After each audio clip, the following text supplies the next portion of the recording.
y'all? This is so cool. Day 99 on the precipice of 100. I am fresh from the gym, sweaty gym, curly hair.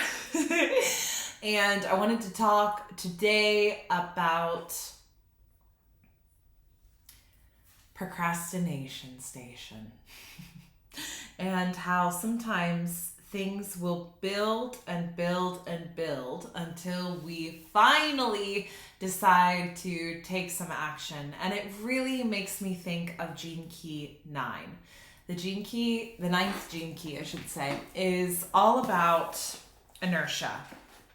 And I've spoken about this Gene Key before. It's one of those Gene Keys that I wouldn't say I'm particularly exceptionally attracted to.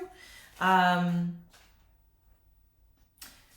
going to rephrase that.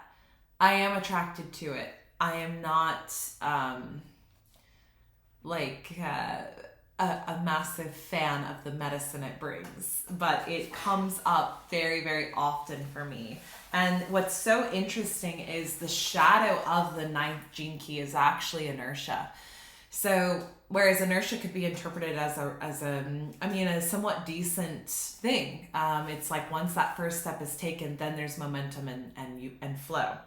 But the gift of the ninth Gene Key is actually determination, and then the city is invincibility. So I'm going to touch on that. We'll kind of weave it into my concept today for speaking about procrastination and how it kind of builds up this pressure point of inactivity, and then feel very discouraged to move forward, and how that can just keep getting bigger and bigger and bigger. So the shadow is reluctant. That's the repressive nature of it, or the reactive nature is diverted.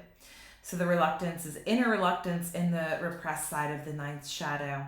It manifests as our seeming inability to do anything about our situation, despite the fact that we understand it and even see our way out. The reluctance to move out of one's own patterns is not a conscious choice, but an inner dynamic where all one's life force remains frozen.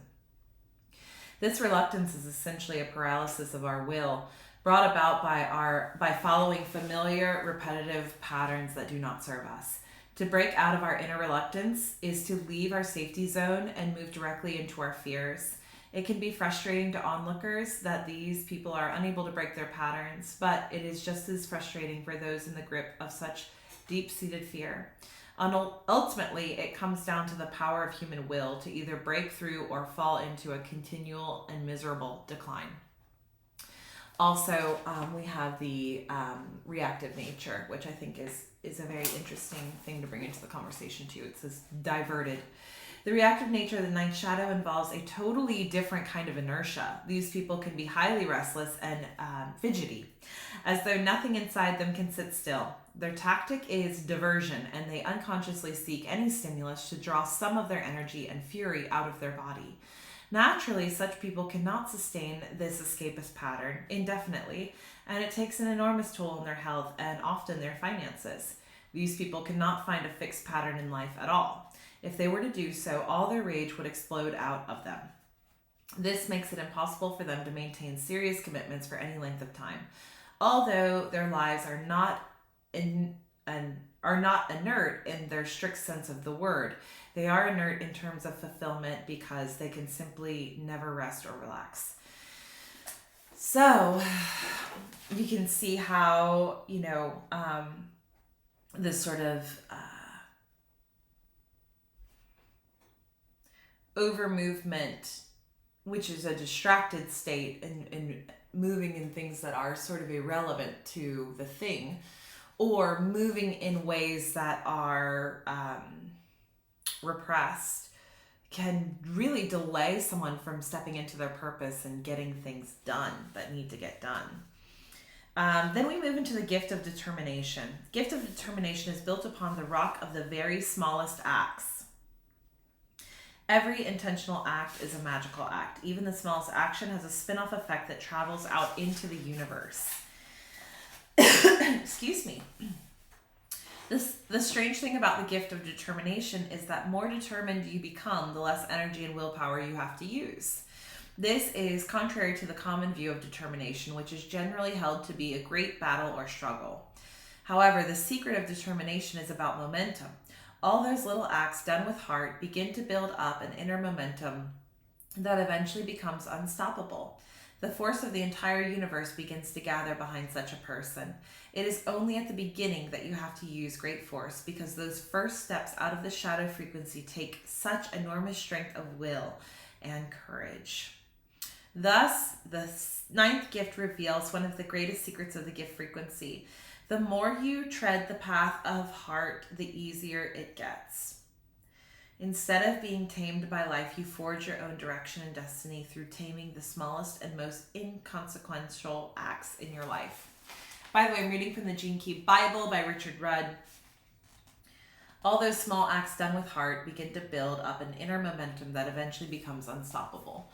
So that determination is really, for me, like when you can get that first step, which is the most monumentous act, like when you have that to-do list and you just tackle the thing. And a lot of coaches say go for the hardest thing first, because it creates such an unstoppable momentum that everything else just gets done because you're in your flow state, because you've conquered that thing. So for some people, it's like going for the run in the morning.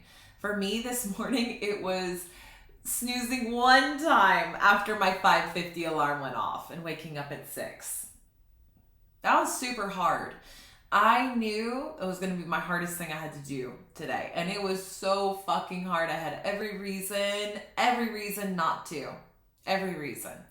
And I just leaned into it because I know this game. And in some ways it gets easier, the determination gift.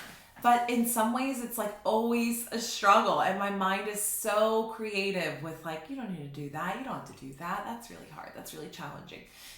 Just wait. It's fine. Everything's going to be fine. And as soon as I face it and move into it, all of those stories fall away. And then I start to feel good. And I start to feel like I can move in my day and get a lot done. And I'm like, wow, I almost didn't do that. So let's touch on the city, and then I'll wrap this little Phoenix Diary up. Invincibility. At the highest level of consciousness, levels themselves disappear. Outer space becomes inner space. Time becomes infinite, yet absolutely present, and all boundaries are absorbed by consciousness itself. Now, the moment something loses all boundaries, it becomes two contrary things. It becomes simultaneously defenseless and invincible.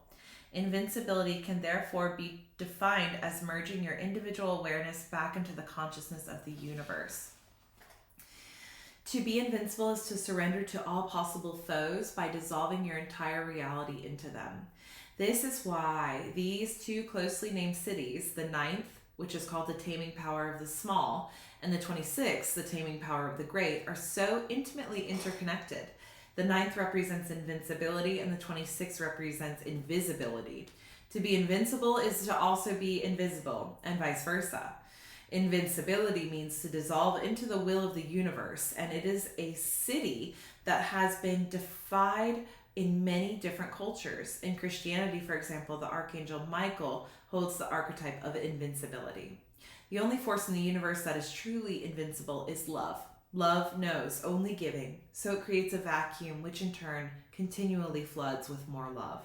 It is impossible to fight against such a force, since it renders all other energies defunct by returning them into their source. You must capture the energy of your dream and hold on to it deep inside, because it is that dream that will act as the lens to focus the power of magic and manifestation in your life. Pretty cool, huh?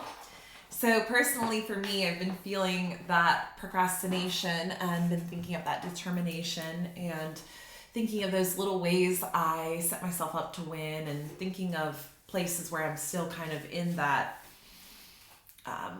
first step resistance and thinking about how proud I always am and how grateful I always am when I just bust through that threshold and watch as just the ball starts to roll down the hill and the car starts to go down the hill. You know, the thing is in motion. And so getting past that initial point, finding your whys to help you get past that point, and then sometimes just saying, fuck it, I'm going. It's sort of like a big leap, you know, like when you're like about to jump and you're like, I don't want to jump, I'm going to get hurt, it's going to be cold, it's going to be whatever, and then you just jump and you fall into the water, and it all just happens. But that initial leap, there's so much, it's just such a tension point. There's so much, it could go one way, it could go the other way, and two different trajectories are the outcome. It's really interesting.